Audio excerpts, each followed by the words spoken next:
ومن أحسن قولا ممن دعا إلى الله وعمل صالحا وقال إنني من المسلمين. بسم الله الرحمن الرحيم الحمد لله والصلاة والسلام على رسول الله وعلى آله وصحبه أجمعين। প্রশ্ন করেছেন যে আমাদের অনেক আত্মীয় স্বজন আছে যারা আমাদের সাথে দুর্ব্যবহার করে, খারাপ আচরণ করে, জুলম অত্যাচারও করে হয়তো, কিন্তু আমরা তো জানি যে আত্মীয়তার সম্পর্ক ছিন্ন করা হারাম। হ্যাঁ, নিঃসন্দেহে আত্মীয়তার সম্পর্ক ছিন্ন করা হারাম। নবী সাল্লাল্লাহু আলাইহি ওয়াসাল্লাম কঠোর শাস্তির কথা বলেছেন, লা ইয়াদখুলুল জান্নাতা কাতিউন আই কাতিউ রাহিমিন। আত্মীয়তার সম্পর্ক ছিন্নকারী জান্নাতে যাবে না। জান্নাতে যাবে না মানে প্রথমখানে যাবে না, কাফের নয়, মুশরিক নয়, নাস্তিক নয়, তবে প্রথমখানে জান্নাতে যেতে পারবে না, যদিও জান্নাতে যাওয়ার জন্য অন্যান্য আরো নেক আমল থাকে। তো এটা কঠিন শাস্তির কথা। সুতরাং যথাসাধ্য সুসম্পর্ক বহাল রাখার চেষ্টা করতে হবে। আত্মীয়রা ভালো আচরণ করলে আমরা করব, এই ফর্মুলা সহি নয়। নবী সাল্লাল্লাহু আলাইহি ওয়াসাল্লাম বলেছেন, লাইসাল ওয়াসিলু বিল মুকাফি, সেই ব্যক্তি আত্মীয়তার সুসম্পর্ক বহাল রাখনেওয়ালা নয় যেই ব্যক্তি শুধু প্রতিদান দিয়ে থাকে, মানে আমার সাথে যে ভালো করবে ভালো করব, যে খারাপ করবে তার সাথে আমি সম্পর্ক রাখবো না, তাহলে সেই ব্যক্তি আত্মীয়তার সুসম্পর্ক বহাল রাখলো না। ইন্নামাল ওয়াসিল, সত্যিকার অর্থে আত্মীয়তার সুসম্পর্ক বহাল রাখনেওয়ালা ব্যক্তি ওরা যদি আত্মীয়তার সম্পর্ক ছিন্ন করা হয় তাহলে সে মেলাবার চেষ্টা করে, মিলে যাওয়ার চেষ্টা করে। তো এটা সবসময় আমাদের চেষ্টা থাকতে হবে। আপনি যথাসাধ্য কথা বলবেন, যদি আশেপাশে থাকে তাহলে মাঝে মাঝে দেখা সাক্ষাৎ করেন, সুখে দুঃখে তাদের শরীক হবেন, আর আপনাদের সুখের সময় শরীক করবেন, দুঃখের সময় খবর দিবেন ইত্যাদি। আর মাঝে মধ্যে যেসব কিছু হয়ে থাকে আত্মীয়দের মধ্যে সুসম্পর্কের জন্য তা করবেন অবশ্যই, আপ্যায়ন ইত্যাদি। আর যদি যাতায়াত না থাকে কিন্তু রাস্তাঘাটে দেখা হয়ে যাচ্ছে, অবশ্যই সালাম দিত। কম পক্ষে আত্মীয়তা বা যে কোনো মানুষের সাথে সম্পর্ক রাখার জন্য সর্বনিম্ন যে কাজটি করতে হবে সেটা হচ্ছে সালাম দিতে হবে, সালাম বিনিময় করতে হবে, সালাম দিতে হবে, সালাম দিতে হবে। তাহলে আত্মীয়তার সম্পর্ক আপনি ঠিক রাখলেন। দূরে যদি থাকে তাহলে কাছের মতো নয়, তারপরেও তাদের সাথে মাঝে মাঝে, আজকাল আলহামদুলিল্লাহ সোশ্যাল মিডিয়া আছে, এসবের মাধ্যমে বিভিন্ন ভাবে মেসেজ দিয়ে হোক, মাঝে মাঝে কল করে হোক, আপনি নিজের পক্ষ থেকে আপনি মুক্ত থাকলেন যে আল্লাহ রাব্বুল আলামিনের কাছে পাকড়াও হবে না। আপনি মাঝে মাঝে কল দিলেন, মাঝে মাঝে মেসেজ দিলেন, সালাম দোয়া দিলেন, ভালো দোয়া দিলেন, সুখে দুঃখে খবর দিলেন, শেয়ার করলেন, খবর নেওয়ার চেষ্টা করলেন ইত্যাদি। আল্লাহ তৌফিক দান করুন। বারাকাল্লাহু ফিকুম। শেষবার মনে হয় আরেকটি কথা জিজ্ঞেস করছিলেন হয়তো আকরাম ভাই, যে পয়েন্টটা ভুলে গেলাম। যাই হোক, যদি মনে হয় বলবেন, না হলে পরে দেখা যাবে ইনশাআল্লাহ। জাযাকাল্লাহ খাইর। তো এই পর্যায়ে প্রশ্ন করবেন। আসসালামু আলাইকুম। লাস্ট পার্টটা ছিল এমনি যখন সবাই একসাথে বসেন এবং ইসলামের বিভিন্ন কথা হয়, তখন যদি একজন আরেকজন যখন মাঝে মধ্যে বসা হয়, তার মানে আত্মীয়দের সাথে উঠা বসা হচ্ছে, তো ভালো, এটাই তো সুসম্পর্ক। বসা হচ্ছে, খাওয়া দাওয়া হচ্ছে বা গল্প গুজব হচ্ছে, তখন একে অপরকে বলছেন যে সবাই যেন আমরা একে অপরকে মাফ করে দিই। হ্যাঁ, মাফ হয়ে যাবে, মাফ করলে মাফ হবে, কিন্তু অন্তর থেকে মাফটা হইতে হবে। শুধু মুখে বলবেন আর অন্তরে মাফ করলেন না, এটা তো মুনাফিকি, এটা তো কপটতা আর নিফাক। মুনাফিকি যেমন আকীদার মুনাফিক বড় মুনাফিক, তেমনি আখলাক চরিত্রের আমলগত কর্মগত মুনাফিকও মুনাফিক, এটিও কাবিরা গুনাহ। তো এই জন্য মুনাফিকই রাখবেন না। যখন বললেন যে আমি ক্ষমা করে দিলাম, আমরা সবাই একে অপরকে ক্ষমা করে দিলাম, অন্তর থেকে বলবেন। আল্লাহ তৌফিক দান করুন। জি, আমিন। এ পর্যায়ে প্রশ্ন করবেন S K Afridi S M, আপনি প্রশ্ন করুন।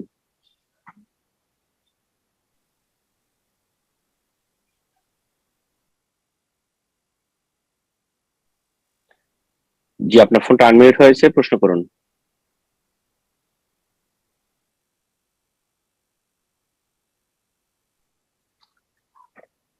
আপনাকে আমরা শুনতে পাচ্ছি না, ফোনটা আবার মিউট হয়েছিল, তো আপনি আবারও ফোনটা আনমিউট করে নিন এবং প্রশ্ন করুন।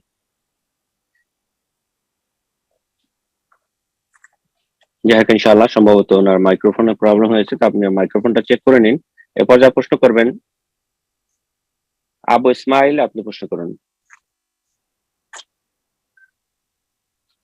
আসসালামু আলাইকুম ওয়া রাহমাতুল্লাহি ওয়া বারাকাতুহু। ওয়ালাইকুম আসসালাম ওয়া রাহমাতুল্লাহি ওয়া বারাকাতুহু।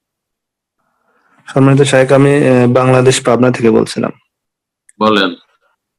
আমার প্রশ্নটি হচ্ছে, আমাদের দেশে ইদানিং একটা কথা খুব বেশি প্রচার হচ্ছে, বা বিশেষ করে ওয়াজ মাহফিলে এক শ্রেণীর মুফতিরা এই কথাগুলো বলছে আর কি।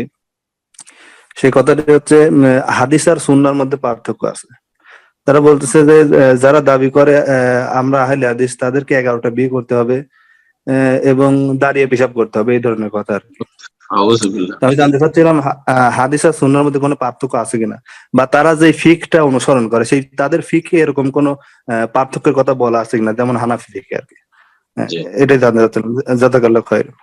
যেসব বেদাতি মৌলভী সাহেবেরা হাদিস আর সুন্নায় পার্থক্য আছে বলে, তারা হাদিস সুন্নাহ সম্পর্কে কোনো জ্ঞানই রাখে না। কারণ তাদের মাদ্রাসাগুলিতে দেওবন্দি হোক, কওমি হোক, অথবা বেরেলভি রেজভি হোক, এই দুটো প্রসিদ্ধ ফিরকা হচ্ছে হানাফি।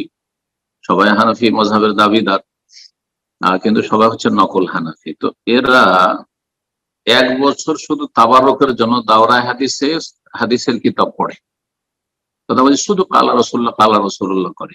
জি, তাদের পড়া দেখে আসবেন কি, শুধু একটা মাস মাযহাবের পক্ষ থেকে ডিফেন্স করে, হাদিসের উত্তর দেয় 1টা মাস অথবা 2টো মাস, রমজানের পর শাওয়াল মাস থেকে কুরবানি পর্যন্ত।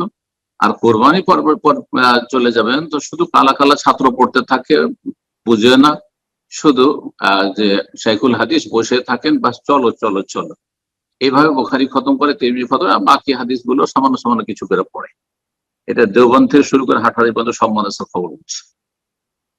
তার আগের যে বছরটা রয়েছে, যেটা হচ্ছে তাদের মওকুফ আলাইহ, শেষ বছর আগের বছর, সেটাতে তারা মিশকাত পড়ায়। এটা হচ্ছে প্রথম হাদিস তারা স্পর্শ করলো, হাদিস টাচ করলো। তার আগে কোন হাদিসের কিতাব টাচ করেনি। পক্ষান্তরে একটা সালাফি আহলে হাদিস মাদ্রাসায় ভারত, বাংলাদেশ, পাকিস্তানে 5 বছর 7 বছর হাদিস পড়ানো হয়। প্রথম পড়ানো হয় 40 হাদিস, তারপরে পড়া হয় বুলুগুল মারাম, কোন কোন মাদ্রাসা উমদাতুল আহকাম, তারপরে পড়া হয় 2 বছরে মিশকাত 2 খণ্ড, তারপরে 1 বছরে পড়া হয় তিরমিজি 2 খণ্ড, তারপরে পড়া হয় পুরো হাদিসগুলো খতম করে আহলে হাদিস মাদ্রাসায়, তারপরে পড়া হয়, তারপরে বছরে আবু দাউদ, নাসাই, ইবনে মাজাহ পড়া হয়, তারপরের বছরে গিয়ে বুখারী, মুসলিম পড়ানো হয়। আর কিছু মাদ্রাসা তো আছে এর চাইতে বেশি লম্বা কোর্স, 12 বছরে পড়ানো হয়। যেমন আমাদের যেসব আহলে হাদিস মাদ্রাসাগুলো নতুন হয়েছে, জামিয়াতুল ইমাম বুখারী, যেমন আমাদের যে মাদ্রাসা আমি শিক্ষকতা করে এসেছি, সেখানে তো 12 বছর ধরে পড়ানো হয়। তার মধ্যে 6 বছর কমপক্ষে হাদিস পড়ানো হয়, দীর্ঘ 6 বছর। তো হানাফিরা তো হাদিস আর সুন্নাহ জানেই না। তারা আসলে তাদেরকে মযহাবের ফিকহ পড়িয়ে পড়িয়ে পড়িয়ে পড়িয়ে এমন ভাবে তাদেরকে মুখস্থ করে দেওয়া, আর তাদের মগজে ভরে দেওয়া হয়েছে যে মযহাব মানা ফরজ, আর কালা আবু হানিফা, কালা আবু ইউসুফ যা আছে হেদায়া বেকায়াতে, সেটা হচ্ছে শরীয়ত। কোরআন এবং হাদিস শরীয়ত, এটা বোঝার কারো ক্ষমতা নেই। যারা বোঝার তারা বুঝে গেছেন, আবু হানিফা, শাফি, মালিক, আহমদ, মুজতাহিদ মুতলাক, আর কেউ বুঝে না। এটা হচ্ছে তাদের আকীদা, বিশ্বাস। তো এখানে মূলেই তো গলত আসলে, কথা বুঝতে পেরেছেন? হাদিস আর সুন্নায় কোনো পার্থক্য নেই। হাদিসকে হাদিসও বলা হয়, সুন্নাহও বলা হয়, খাবারও বলা হয়, আসারও বলা হয়। হাদিসের এই 4টি নাম রয়েছে। যদি তাদের দেখতে হয় তাহলে ইমাম ইবনে হাজার রাহমাতুল্লাহ আলাইহির কিতাব যে উসুল হাদিস, মুস্তালাহ হাদিসের কিতাব শারহ নুখবাতুল ফিকর, সেটাও দেখে নিতে পারে। ইমাম সৈয়দীর তাদরিবুর রাবিও দেখে নিতে পারে। ইবনে সালাহর কিতাব উলুমুল হাদিস দেখে নিতে পারে। ইবনে কাসিরের কিতাব দেখতে পারে, আল বাইসুল হাদিস, তো ইত্যাদি উলুমুল হাদিসের উপর। তো এইভাবে অনেক উসুল হাদিসের কিতাব রয়েছে, সেগুলি তারা দেখতে পারে। কথা বোঝা গেছে? আর সুন্নাহ আর আরেকটি পরিভাষা হচ্ছে, সেটা ফিকহি পরিভাষা, সেটা হচ্ছে ফরজের বিপরীত হচ্ছে, বা ওয়াজিবের বিপরীত হচ্ছে সুন্নাত। ওয়াজিব, তারপরে সুন্নাত, মুস্তাহাব, সুন্নাত আবার সুন্নাতে মুআক্কাদা, গায়র মুআক্কাদা, সেগুলো ফিকহি বিষয়। কিন্তু এখানে যেটা তারা বলতে চাইছে যে হাদিস সুন্নাহয় পার্থক্য, এমন কোনো পার্থক্য কোন মুহাদ্দিস বর্ণনা করেননি। যারা এইসব কথাগুলি বলে তারা জাহেল বক্তা তাদেরকে আলেম বলা ভুল হবে। আল্লাহ বোঝার তৌফিক দান করুন। আর নবী সাল্লাল্লাহু আলাইহি ওয়াসাল্লাম 11 বিয়ে করেছেন, তো 11 কি কারোর জন্য জায়েজ আছে? নবীর জন্য খাস ওটি, তো এটি কেন সুন্নাত হওয়া? সুন্নাত মানে তো নবীর এমন আদর্শ যেটা আমরা পালন করবো। এটি নবী সাল্লাল্লাহু আলাইহি ওয়াসাল্লামের আদর্শ আমাদের জন্য নয়, সেটি তার জন্য। আল্লাহ রাব্বুল আলামিন সেটি স্পষ্ট করে দিয়েছেন। জি, জাযাকুমুল্লাহ। বারাকাল্লাহ ফিক। এ পর্যায়ে প্রশ্ন করবেন SK আফ্রিদি SM, আপনি প্রশ্ন করুন। আসসালামু আলাইকুম সম্মানিত শেখ। আসসালামু আলাইকুম ওয়া রাহমাতুল্লাহি ওয়া বারাকাতুহু। শেখ, আমি পশ্চিমবঙ্গের কলকাতা জেলা থেকে বলছি। আমার নাম বলেন। শেখ আফ্রিদি। বলেন। শেখ, আমার প্রশ্নটা হলো, সহিহ বুখারী 3706 নম্বর হাদিসে আছে যে রাসূল সাল্লাল্লাহু আলাইহি সাল্লাম বলেছে, আলী রাদিয়াল্লাহু আনহুকে বললেন, যেভাবে হারুন আলাইহিস সালাম মুসা আলাইহিস সালামের নিকটে হতে মর্যাদা লাভ করেছিলেন, তুমি আমার নিকট সেই মর্যাদা লাভ করো। কিছু ভাই এই হাদিসটি ব্যবহার করে বলে রাসূল সাল্লাল্লাহু আলাইহি সাল্লামের পরে কেউ নবী হলে আলী রাদিয়াল্লাহু আনহু হতো। অথচ তিরমিজির 3686 নম্বর হাদিসে একটা হাদিস আছে, রাসূল সাল্লাল্লাহু আলাইহি সাল্লাম বলেছে, আমার পর কেউ নবী হলে সেটা উমর রাদিয়াল্লাহু আনহু হতো। শেখ, এই বিষয়ে একটু সঠিকটা জানালে উপকৃত হতাম। হ্যাঁ, নবী সাল্লাল্লাহু আলাইহি ওয়াসাল্লাম ওমর রাদিয়াল্লাহু তাআলা আনহু সম্পর্কে বলেছেন, জি, যে আমার পরে যদি কেউ নবী হইতো তো ওমর হইতো। আর এটাও বলেছেন নবী সাল্লাল্লাহু আলাইহি ওয়াসাল্লাম যে আনতা মিন্নি বিমানজিলাতি হারুন মিন মুসা, হে আলী তুমি আমার সাথে সেই সম্পর্কের মানুষ যেই সম্পর্ক মুসার সাথে হারুনের। অর্থাৎ মুসা আলাইহিস সালাম ওখানে তুলনা করা হয়েছে কোনটি বিষয়ের সাথে, এটাও বুঝতে হবে। মুসা আলাইহিস সালাম যখন গিয়েছিলেন তাওরাত নেওয়ার জন্য 30 দিন প্রথম, তারপর আল্লাহ 10 দিন আরো বাড়ালেন 40 দিন। এই সময় হারুন আলাইহিস সালাম, যে মুসা আলাইহিস সালামের ভাই নবী, তাকে তার স্থলাভিষিক্ত খলিফা বানিয়ে গেছিলেন, এবং তিনি নবীও ছিলেন, যে জাতির দেখাশোনা করো আর তাদের গঠনমূলক কাজ করো, তাদেরকে হেদায়েতের কথা বলতে থাকো, তাদের দিক নির্দেশনা দিতে থাকো। কিন্তু তারা বাছুর পূজা শুরু করে দিল গায়ের জোরে, হারুন আলাইহিস সালামকে অপদস্থ করলো, তার কথা মোটেই মানল না। তো এর সাথে তুলনা করেছেন যে নবী সাল্লাল্লাহু আলাইহি ওয়াসাল্লাম আলী রাদিয়াল্লাহু তাআলা আনহুকে রেখে গিয়েছিলেন আবু বকর যুদ্ধে, আর নিয়ে যাননি। তো আলী রাদিয়াল্লাহু তাআলা মনটা খারাপ ছিল, তখন বলেছিলেন যে তুমি তো ওই রকমই, যেমন মুসা আলাইহিস সালামকে হারুন রেখে গিয়েছিলেন আল্লাহর সাথে সাক্ষাতের জন্য, তাওরাত নেওয়ার জন্য, ঠিক তেমনই আমি তোমাকে রেখে তাবুক যুদ্ধে যাচ্ছি। এখানে নবী রসুল হওয়ার আর খলিফা হওয়ার এইসব প্রশ্ন আসে না, না খেলাফতির কথার দিকে ইঙ্গিত এখানে আছে, আর না যদি কেউ নবী হইতো তাহলে হইতো। এসব কল্পনা জল্পনায় বা কে করতে বলেছে? যারা বলেছে এসব কল্পনা জল্পনা করে, এসব কল্পনা জল্পনা অযুক্তি। এই উদ্দেশ্যে নবী সাল্লাল্লাহু আলাইহি ওয়াসাল্লাম বুঝেননি। হাদিস শুধু তরজমা করে বুঝলে হবে না, হাদিসের প্রেক্ষাপট কি, হাদিস এই হাদিসটি নবী সাল্লাল্লাহু আলাইহি ওয়াসাল্লাম আলী রাদিয়াল্লাহু সম্বোধন করে কখন বলেছিলেন, কি অবস্থায় বলেছিলেন, এগুলো বোঝার প্রয়োজন রয়েছে। আল্লাহ তৌফিক দান করুন, এবং ভালো আলেমদের সাথে সবসময় সম্পর্ক রাখবেন, যাতে করে এই রকমের সংশয়গুলি না হয়। আর এই বাংলা পড়ে বড় বড় বা আলোচনা করার, বড় বড় কথা বলা, এগুলো থেকে বেঁচে থাকবে। আল্লাহ বাঁচিয়ে রাখুন। আমিন। প্রশ্ন করবেন বিনতে মোহাম্মদ, আপনি প্রশ্ন করুন।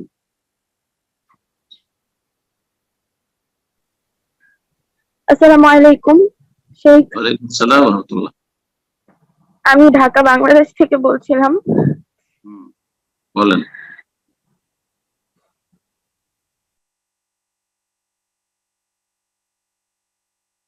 বলেন, শোনা যাচ্ছে না। জীবন, আপনার ফোনটা আবারও আপনি মিউট করেছেন কেন জানি না, আপনি ফোনটা আনমিউট করে নিন আবারও। বিনতে মোহাম্মদ, আপনার ফোনটা আনমিউট করে নিন, প্রশ্ন করুন। দুঃখিত শেখ, আমার প্রশ্নটা হচ্ছে যে আমাকে এক বোন বলেছিলেন যে নাসিব নাকি শোনা যাবে, তো এই ব্যাপারে একটু যদি নসিহা করতেন। আমি জানি যে এটা বিদআত। নাশিদ, নাশিদ, জি। নাশিদ মানে হচ্ছে সঙ্গীত, সেটা ইসলামী হতে পারে, গায়র ইসলামী হতে পারে। ইসলামী নাশিদ মানে ইসলামের নামে যে সব সঙ্গীতগুলি রয়েছে, বা ছড়া ছন্দ রয়েছে, হ্যাঁ, জাগরণী রয়েছে, গজল রয়েছে, আগে একটু গজল বলতো। তো এগুলি পড়া যাবে কিনা, পড়া নাজায়েজ নয়, কিন্তু কোনো ভালো কাজও না। এগুলির আসক্তি নিন্দনীয়, এগুলির জন্য আসক্ত হওয়া, এগুলি বেশি বেশি পছন্দ করা, এগুলির পেছনে লেগে থাকা, কেউ আনাসিদ আবৃত্তি করছে, কেউ শুনছে, শোনার পাগল, এগুলিতে কোরআন থেকে দূর করে দেবে, দিনী আলোচনা থেকে দূর করে দেবে, ইসলামিক বই পুস্তক থেকে দূর করে দেবে, ইসলাম চর্চা করা, দিনের জ্ঞান অর্জন করা, ফরজ আদায় করা থেকে দূরে করে দেবে। সুতরাং আনাসিদ কেউ মাঝে মধ্যে যে 2-4-5 মিনিট একটা শুনে নিল, ভালো লাগলো, অর্থ ঠিক আছে, তাহলে এসব শর্ত অবশ্যই থাকতে হবে যে মিউজিক না থাকে, কারণ মিউজিক হারাম, তাতে অশ্লীলতা না থাকে, অশ্লীলতা হারাম, অশ্লীল কথা না থাকে, শিরকি কুফরি কথা, ইসলাম পরিপন্থী কথা অধিকাংশ বাঙালি গজলে আর বাঙালি জাগরণীতে রয়েছে, সঙ্গীত রয়েছে, ওগুলো যেন না থাকে, কোনো অতিরঞ্জন বাড়াবাড়ি না থাকে, গঠনমূলক কোনো কথা থাকে। আর যদি মাঝে মধ্যে 2-4-5 মিনিট কেউ আনাসিদ শুনে নেয়, অথবা একটা পাঠ করে নিল, তাহলে পড়া জায়েজ কাজ করেনি। কিন্তু সেগুলোর জন্য আসক্ত হওয়া আর সেগুলোর পিছনে ছোটা, কোরআন সারা দিনে কোরআন পড়ার কোনো তৌফিক নাই, কিন্তু আনাসিদ যখন তখন শুনতে আছে, ইসলামিক আলোচনা 5 মিনিট শুনতে পারবেন না, 2 মিনিট শোনার পরে দিল টেনে, আর আনাসিদ শুনছে কারণ খুব মজা লাগছে। আর বিশেষ করে যদি মহিলার কণ্ঠে হয়, নাকিশ্বরী হয়, তাহলে তো বলতে হবে না, তো মহিলার আনাসিদ পুরুষদের জন্য শোনা জায়েজ নয়। আল্লাহ বোঝার তৌফিক দান করুন এবং এসব অসাধ থেকে বেঁচে থাকার তৌফিক দান করুন। জাযাকাল্লাহ খায়ের। শেখ বোন একটা বিষয় মেনশন করছিলেন এখানে, যে উনি বলছিলেন যেটা বেদাত হিসাবে জানেন, এটা কতটুকু আনাসিদ জি সুফিদের যদি আনাসিদ হয় তাহলে বেদাত। অধিকাংশ গজলগুলি যে মদিনা সম্পর্কে বাড়াবাড়ি ধরেন বা ধর্ম সম্পর্কে যেসব বেদাতি কথা, অধিকাংশ গজল টজলগুলি সুফিদের থেকে এসছে, কথা বুঝতে পেরেছেন? জি, নবী না পয়দা হলে জগৎ পয়দা হইতো না, এই ধরনের যেসব গজলগুলি রয়েছে, আর এই ধরনের ছন্দওয়ালা কিতাব আমরা ছোটকালে দেখতাম, খায়রুল হাসার, আর এই ধরনের অনেক কিতাব রয়েছে, জঙ্গিনামা, এইসব কিতাবগুলি আজকাল উঠে গেছে আলহামদুলিল্লাহ, কিন্তু নতুন নতুন কিছু এসেছে, তাতেও অনেক আপত্তিকর জিনিস রয়েছে, যেমন মিউজিক এসেছে, অশ্লীল কথাবার্তা আছে, অথবা অনেক সময় অতিরঞ্জন শিরকি বেদাতি কথাবার্তা রয়েছে, তাহলে হারাম। আর মূলত এগুলো সুফিদের প্রভাব এসেছে, আর সুফি প্রভাব, পীর মুরিদি প্রভাব দেশ ভারত, বাংলাদেশ, পাকিস্তান। জি, জাযাকাল্লাহ খায়রান। তো এই পর্যায়ে প্রশ্ন করবেন ইসরাত জাহান, আপনি প্রশ্ন করুন।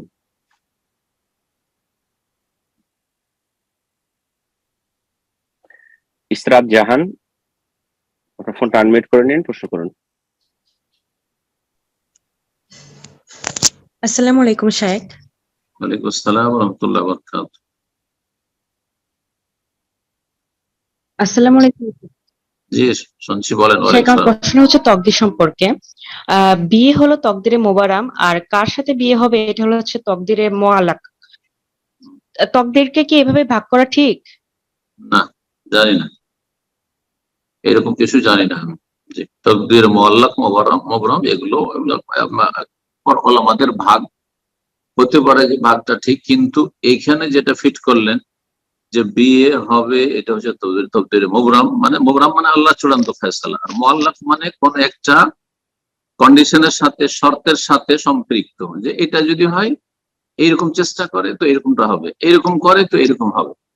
তো আসলে এগুলো কথা আল্লাহু আলাম। আর তারপর এই ক্ষেত্রে তো একেবারে নয়, বিয়ে তকদির, হায়াত মত তকদির, সুস্থতা তকদির, সবই তকদির, রুজি তকদির, বেয়ারমত, কোথায় মরবে, কোথায় মাজা থাকছে, আগামীকালকে কি করবে, সবকিছু তকদির। হ্যাঁ, ইন্না কুল্লা শাইইন খালাকনাহু বিকাদার, আল্লাহ কোরআনে বলছেন সূরা কামরে, নিশ্চয় আমি প্রতিটি বস্তুকে সৃষ্টি করেছি সুপরিমিত ভাবে, তকদিরের সাথে, শুধু মানুষকে না, সবকিছুর তকদির রয়েছে। জাযাকুমুল্লাহ। বারাকাল্লাহ ফিক। প্রশ্ন করবেন আজাদ হোসেন, আপনি প্রশ্ন করুন। আসসালামু আলাইকুম ওয়া রাহমাতুল্লাহি ওয়া বারাকাতুহু। ওয়ালাইকুম আসসালাম ওয়া রাহমাতুল্লাহি ওয়া বারাকাতুহু। সম্মানিত শেখ, দুবাই শারজা থেকে আমি আজাদ হোসেন বলছিলাম।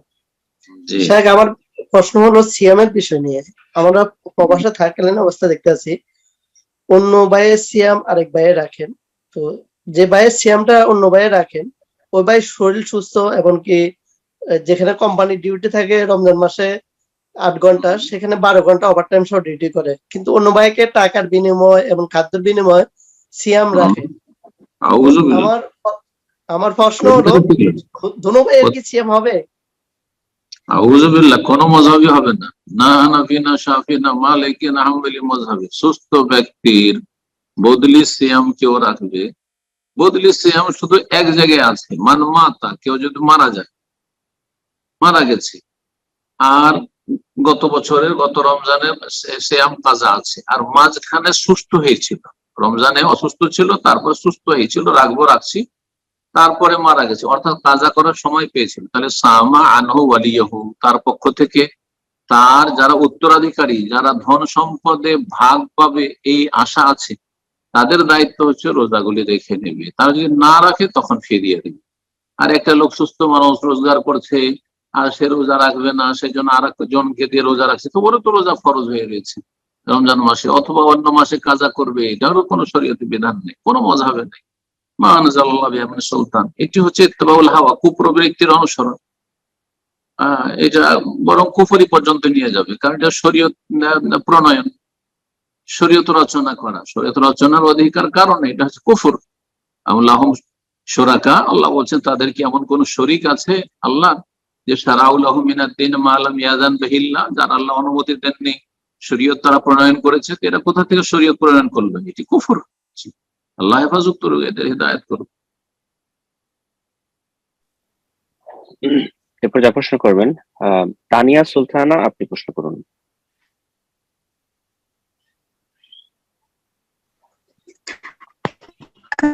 আসসালামু আলাইকুম সুমিত স্যার। ওয়ালাইকুম আসসালাম ওয়া আসসালামু রাহমাতুল্লাহ। আলাইকুম। জি বলেন।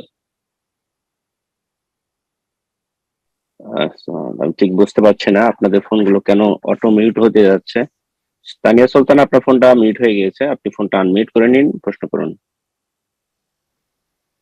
স্যার আমার প্রশ্ন হলো, বিভিন্ন অনলাইন ম্যারেজ মিডিয়া আছে যেগুলোতে দিনী ভাই ও দিনী বোন অ্যাড আছেন, তো সেক্ষেত্রে যে মিডিয়াগুলো মানে মিডিয়ার ইয়েগুলো অনলি অ্যাডমিন করা আছে, তো সেক্ষেত্রে অনলি অ্যাডমিন করলে কি ফিতনার আশঙ্কা আছে? আর যদি বোনেরা সবকিছু হাইড করে রাখেন, তো সেক্ষেত্রে ফিতনার আশঙ্কা আছে কিনা, এটা একটু যদি ক্লিয়ার করতেন উপকৃত হতাম ইনশাআল্লাহ। ম্যারেজ মিডিয়া গ্রুপ আছে, সেখানে ছেলেরাও আছে সদস্য ওই গ্রুপে, আর মেয়েরাও আছে, আর সেখানে শুধু অ্যাডমিন কোনো কিছু শেয়ার করতে পারবে। তাহলে শরীয়তের বৈধতা আছে কিনা? কোনো অসুবিধা নেই, যদি ইনবক্সে ওখান থেকে নাম্বার নিয়ে আবার পার্সোনাল যোগাযোগ করে ফিতনা শুরু না হয়ে যায়, তাহলে ঠিক আছে, কোনো অসুবিধা নেই। আল্লাহ তৌফিক দান করুন, যে ভালো কাজের তৌফিক দান করুন, সমস্ত ফিতনা থেকে আল্লাহ সবাইকে বাঁচিয়ে রাখুন। আমিন। প্রশ্ন করবেন আজাহার আলম, আপনি প্রশ্ন করুন। আসসালামু আলাইকুম ওয়া রাহমাতুল্লাহি ওয়া বারাকাতুহু। জি সাহেব, আমার প্রশ্ন হলো যে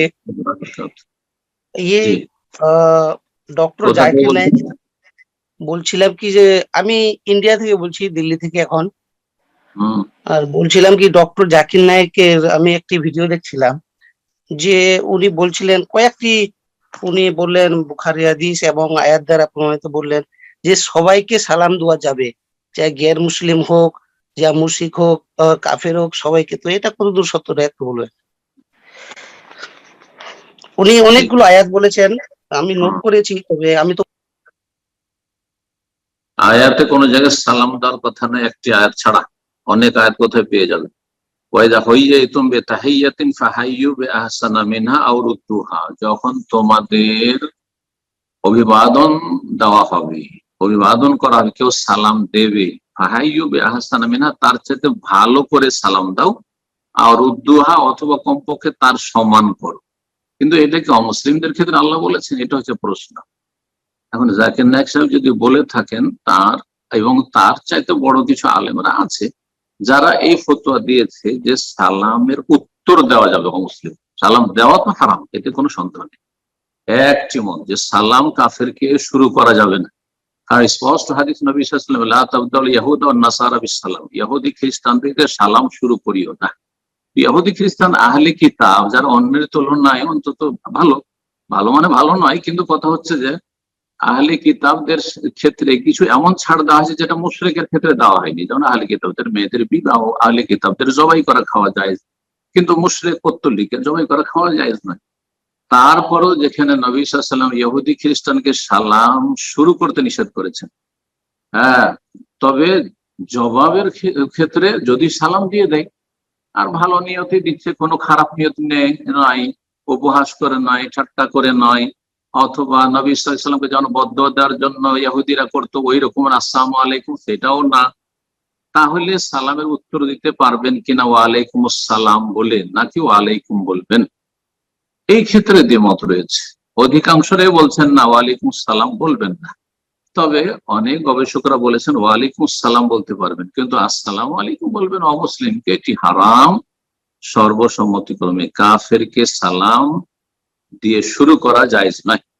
তাদের সালামগুলি দেন, আদাব বলেন, হ্যাঁ আদাব বলেন, যে কোনো শ্রদ্ধার জন্য গুড মর্নিং বলেন, গুড ইভিনিং বলেন, আর কিছু বলেন, হ্যাঁ শুভ সকাল, শুভ সন্ধ্যা ইত্যাদি বলেন, যা বলবেন তাই বলেন, যেখানে শিরক না হয়, নমস্কার টমস্কার এগুলো না হয়, নমস্তে না হয়, আর তারপরে সালামও না হয়। আসসালামু আলাইকুম বলা কোনো কাফেরকে যাবে না, জি, যে কেউ বলুক না কেন, জি। তারপরে মানুষ মাত্রে ভুল হতে পারে, জাকির নায়েক তার কোনো ফেরেশতা না, জাকির নায়েকের চেয়ে তো বড় বড় আলেমরা ভুল হয়েছে, জি। সুতরাং জাকির নায়েকের ভুল হবে না এমন কোনো কথা আছে? আল্লাহ বোঝার তৌফিক দান করুন, জি।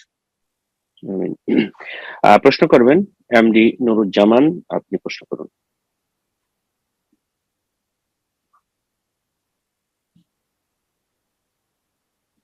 এমডি নুরুজ্জামান, আপনার ফোনটা আনমিউট করে নিন, প্রশ্ন করুন। আসসালামু আলাইকুম শাইখ। ওয়ালাইকুম আসসালাম ওয়া রাহমাতুল্লাহি ওয়া বারাকাতুহু। জি জি, আমি বাংলাদেশ রংপুর থেকে বলছিলাম শাইখ। কেমন বলেন। আছেন?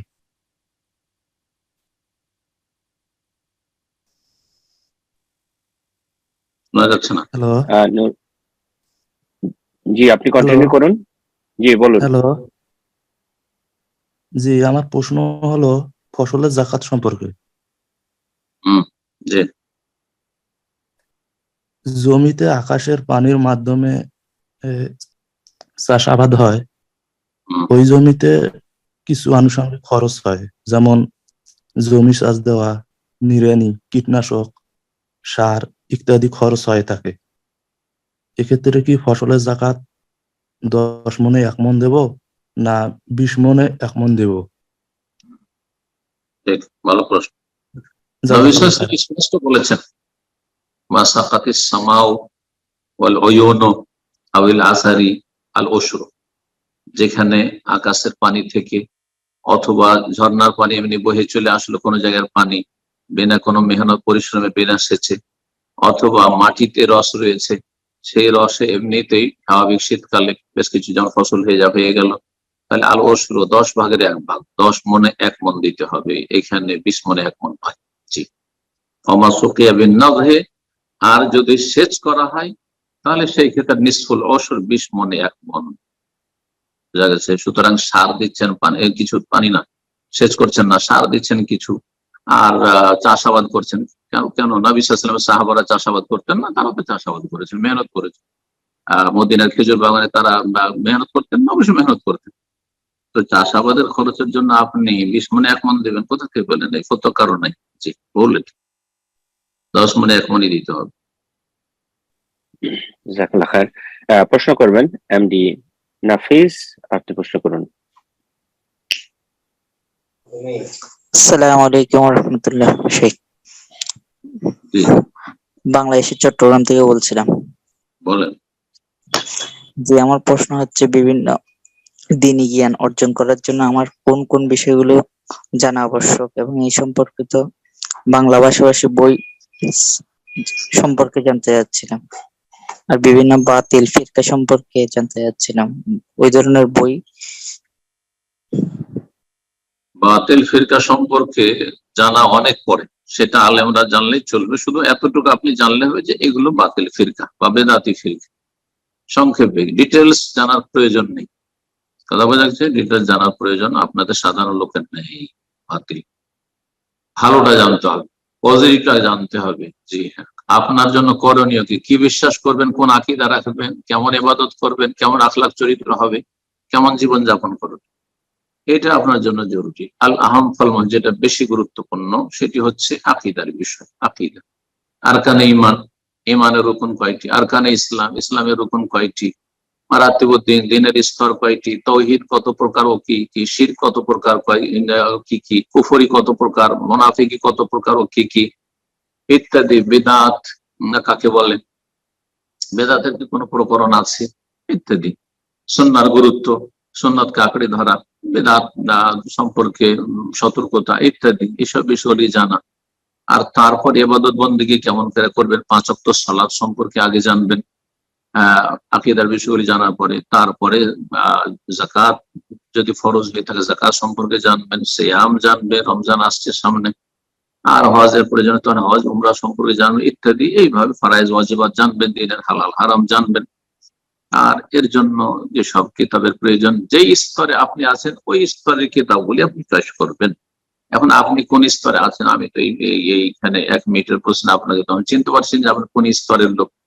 সুতরাং আপনি কোন ভালো আলেম, দেশে যেখানে আছেন সেখানে ভালো কোরআন সুন্নাহর আলেম, সালাফি আলেমের কাছে যাবেন, কি বলে যে আমি এই স্তরে মোটামুটি আছি, এতটা আমার শরীয়ত সম্পর্কে মোটামুটি জ্ঞান আছে, অথবা একেবারে কোনো জ্ঞানের প্রাথমিক অবস্থায় আছি, যার আরকানে ঈমান, আরকানে ইসলাম সম্পর্কে জানা আছে, তাওহীদ সম্পর্কে আর শিরক সম্পর্কে জানা নেই, তো সেই ব্যক্তিকে বড় বড় কিতাব দিয়ে তো লাভ নেই। বুখারী তরজমা ধরিয়ে দিলাম, মুসলিমের তরজমা ধরিয়ে দিলাম, কোরআনের তাফসীর ধরিয়ে দিলাম, এটা ভুল তরিকা। হ্যাঁ, প্রথমখানে ক্লাস 1-2 পড়াইতে হবে। তো আপনি যে স্তরে আছেন সেই স্তর নির্ধারণ করার জন্য, নির্ণয় করার জন্য আপনি কোনো ভালো আলেমের সাথে সামনাসামনি বসবেন, আর তারপরে তখন তারা পরামর্শ দিবেন যে আপনি কোন কোন কিতাবগুলি চয়েস করবেন আপনার জন্য। ইসলামিক লাইব্রেরি, কোরআন সুন্নাহ ভিত্তিক যেসব লাইব্রেরি গুলি আছে, আলেমদের সালাফি আলেমদের সহযোগিতায় আপনি সেখান থেকে ইসলামী বই পুস্তক নেবেন। আল্লাহ তৌফিক দান। আমিন। প্রশ্ন করবেন সাদিয়া নূর, আপনি প্রশ্ন করুন।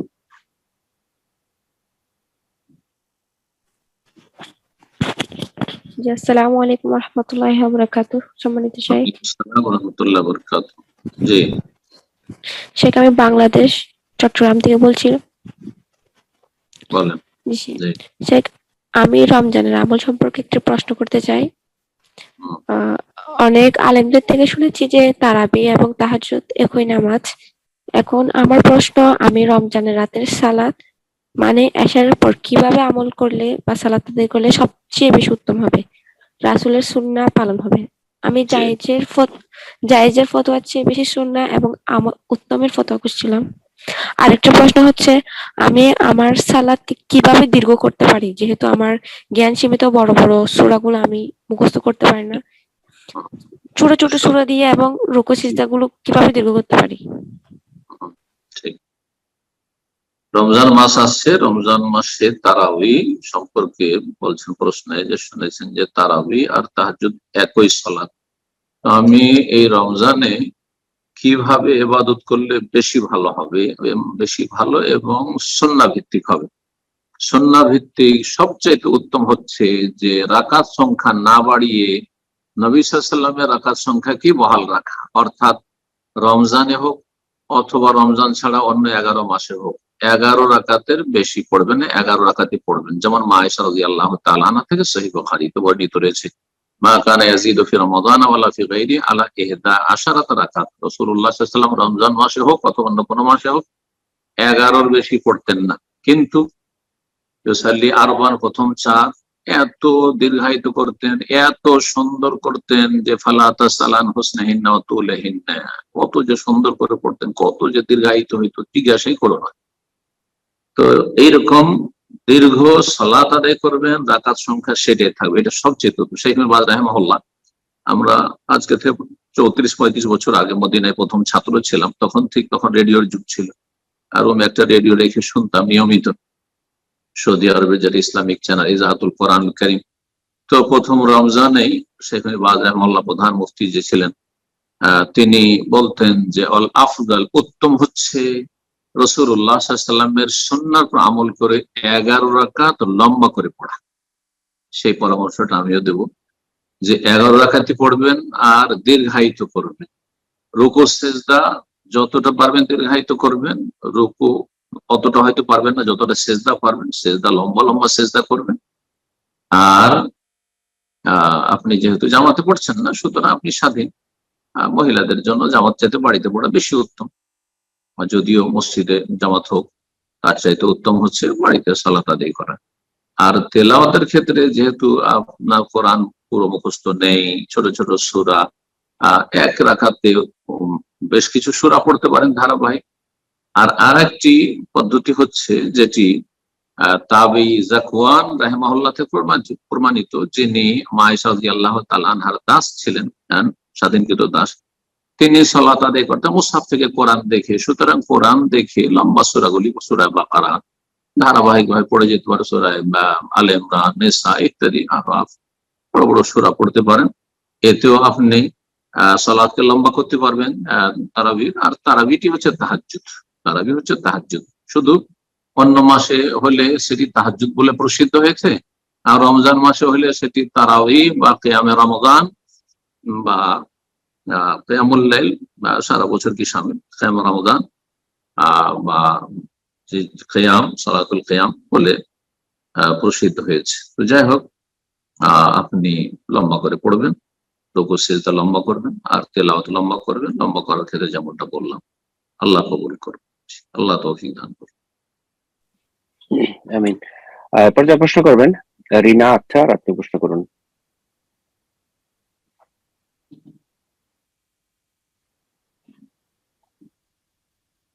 রিনা আক্তার, জি প্রশ্ন করুন। ওয়ালাইকুম শাইখ। ওয়ালাইকুম আসসালাম ওয়া রাহমাতুল্লাহি ওয়া বারাকাতুহু। আমার প্রশ্নটা ছিল যে শাইখ আমাদের জন্য একটু দোয়া করবেন যে দিনের প্রতি সঠিক দিনটা মানে পালন করার জন্য। এবং আমার ফ্যামিলি একটু বিপদে আছে যে আসলে সবাই পালন করছে না, আমার আম্মু। এখন আপনাদের কাছ থেকে একটু দোয়া নিতে চাচ্ছিলাম যে আমরা সঠিকটা পালন করতে পারি। আল্লাহ তৌফিক দান করুন, আল্লাহ সহজ করুন, পরিবারকে সবাইকে আল্লাহ পুরো হেদায়েত করুন এবং দিনের উপর আল্লাহ অটল রাখুন, ইস্তেকামা অটলতা দান করুন এবং সমস্ত ফিতনা থেকে, বালা মুসিবত থেকে, দিন দুনিয়ার অনিষ্ট থেকে আল্লাহ হেফাজত করুন। বারাকাল্লাহু ফিক। আল্লাহ আরো তৌফিক দান করুন। এটি সুসংবাদ, কোন ব্যক্তি যদি তার এর মধ্যে এই অনুভূতি আসে যে দিন পালন করার ক্ষেত্রে আমরা পারছি না, চেষ্টা করছি, আরো যেন আল্লাহ তৌফিক দান করেন, এটি শুভ লক্ষণ, ভালো লক্ষণ। আশা করি এটাকে যদি ধরে রাখার চেষ্টা করেন তো আল্লাহ রাব্বুল আলামিন অন্তরের অবস্থা ভালো জানছেন, ইনশাআল্লাহ আল্লাহ আরো বেশি তৌফিক দেবেন এবং সহজ করে দেবেন। ওয়া মান ইয়াত্তাকিল্লাহ ইয়াজআল লাহু মাখরাজা, আল্লাহ বলছেন যে আল্লাহকে ভয় করবে তার জন্য আল্লাহ রাব্বুল আলামিন রাস্তাকে প্রশস্ত করে দিবেন, রাস্তা অবশ্যই বের করবেন। দিন পালনের চেষ্টা করেছেন, মন মানসিকতা আছে এবং এগিয়ে যাওয়ার চেষ্টা করছেন, আল্লাহ আরো বেশি তৌফিক দেবেন, সহজ করবেন। আল্লাহ কবুল করুন। প্রশ্ন করবেন রাতুল হৃদয়, আপনি প্রশ্ন করুন।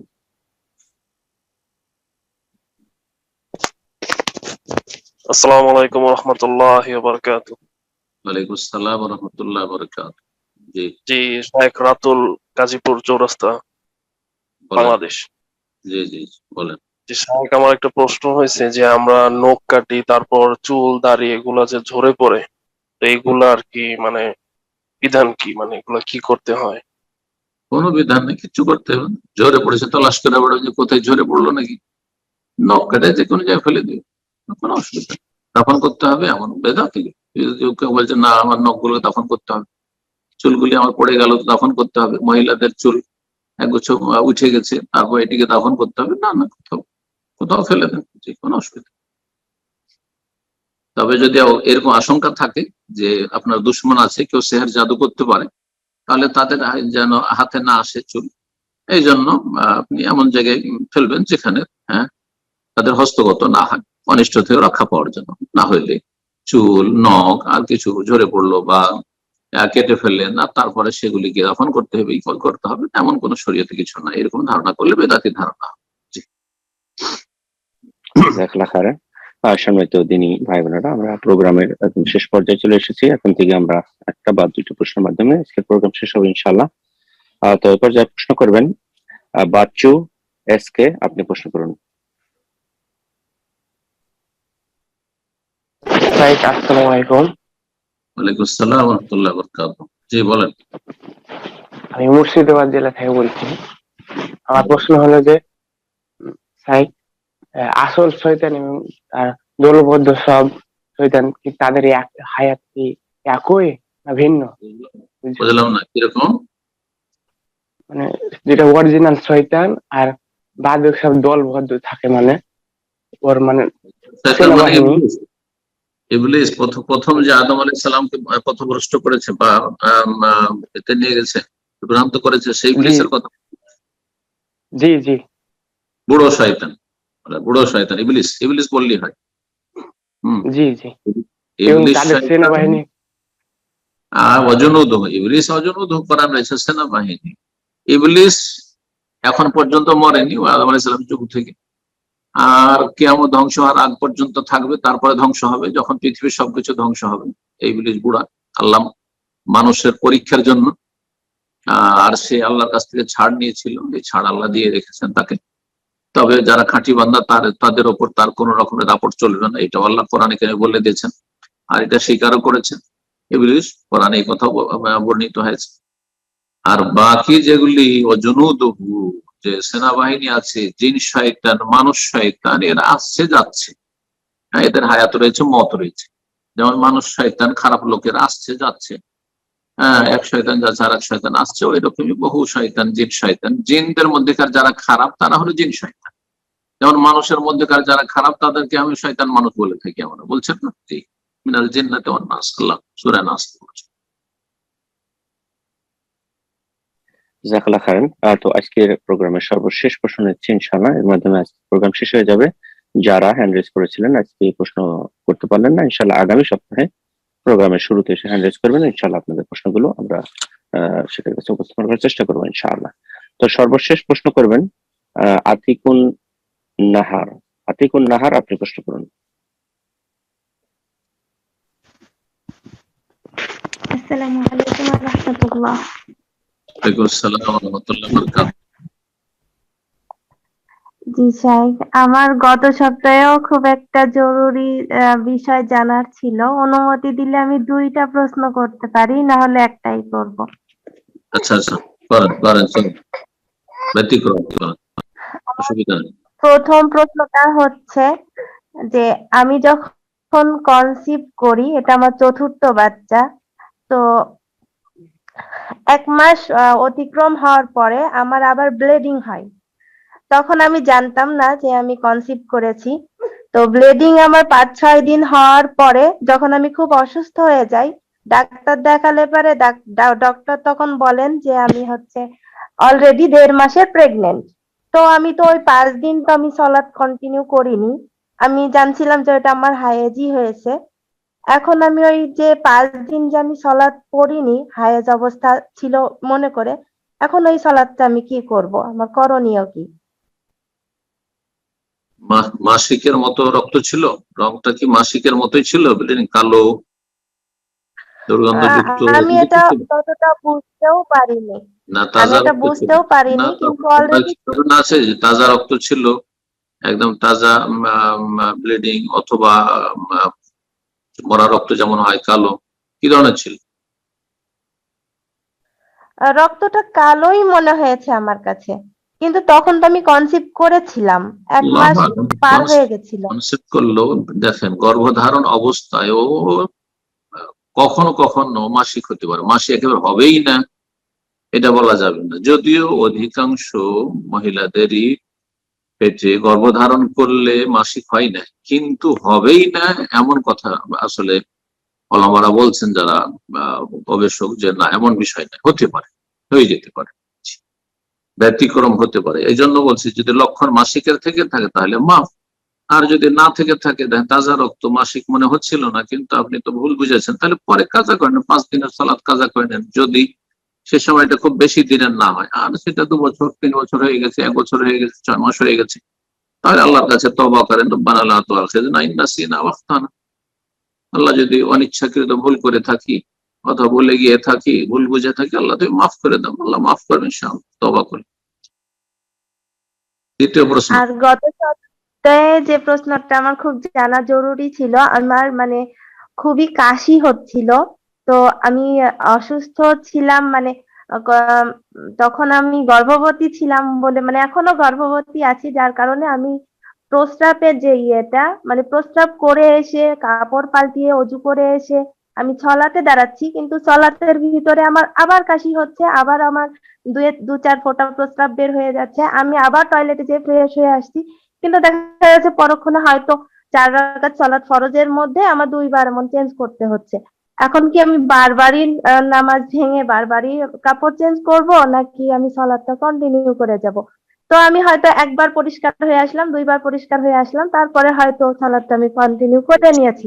আলহামদুলিল্লাহ, এখন আমি সুস্থ হয়ে গেছি। আল্লাহ এটা আমার শুকর। গত সপ্তাহে জানার বিষয় ছিল আর কি।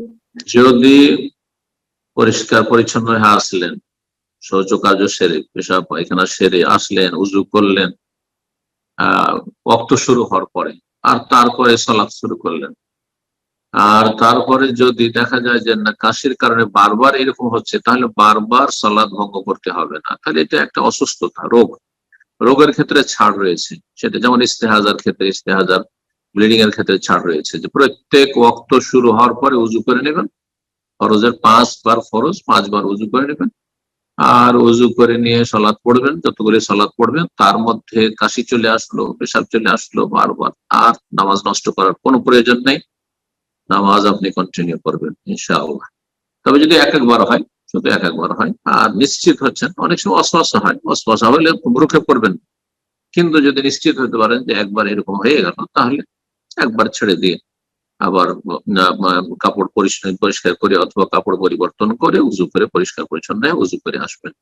কিন্তু বারবার যদি দেখা যায় যে বারবার কাশি আসছে, বারবার এরকম হবে বা হচ্ছে, তাহলে আপনি মাজুর। আর এই ক্ষেত্রে শরীয়তের বিধান হচ্ছে যে যার নাপাকি, মান হাদাসু দাইম, যার নাপাকি অপবিত্রতা হচ্ছে স্থায়ী, তার জন্য বিধান হচ্ছে প্রত্যেক ওয়াক্তের জন্য উজু করবে, এটি একটি বিধান। আর আরেকটি অপশন হচ্ছে যে 2 ওয়াক্ত জমা করে, জোহর আসর জমা করবে, মাগরিব ইশা জমা করবে, আর তারপরে পরিষ্কার পরিচ্ছন্ন হয়ে সালাত আদায় করে নেবে। এটাও করা যেতে পারে। জি, যদি দেখা যায় যে গোটা শরীর খারাপ হয়ে যাচ্ছে, গোসল করবে, তা ঠিক আছে, গোসল করুক। 2 ওয়াক্তের জন্য, জোহর আসরের জন্য একবার, মাগরিব ইশার জন্য একবার, সেটা করতে পারলে আরো ভালো, যেমন ইস্তেহাজার ক্ষেত্রে করেছে, আর ফজরের ক্ষেত্রে একবার। আল্লাহু আ'লাম। প্রত্যেক ওয়াক্তের জন্য উজু করবেন, এটি হচ্ছে জরুরি। যেটা জরুরি সেটা জেনে রাখা ভালো, যাতে করে এলোমেলো না হয়ে যায়, যে প্রত্যেক ওয়াক্তের জন্য উজু করবেন। যদি দেখা যায় যে নাপাকি আমি থেমে রাখতে পারছি না, বারবার নাপাক হয়ে যাচ্ছে।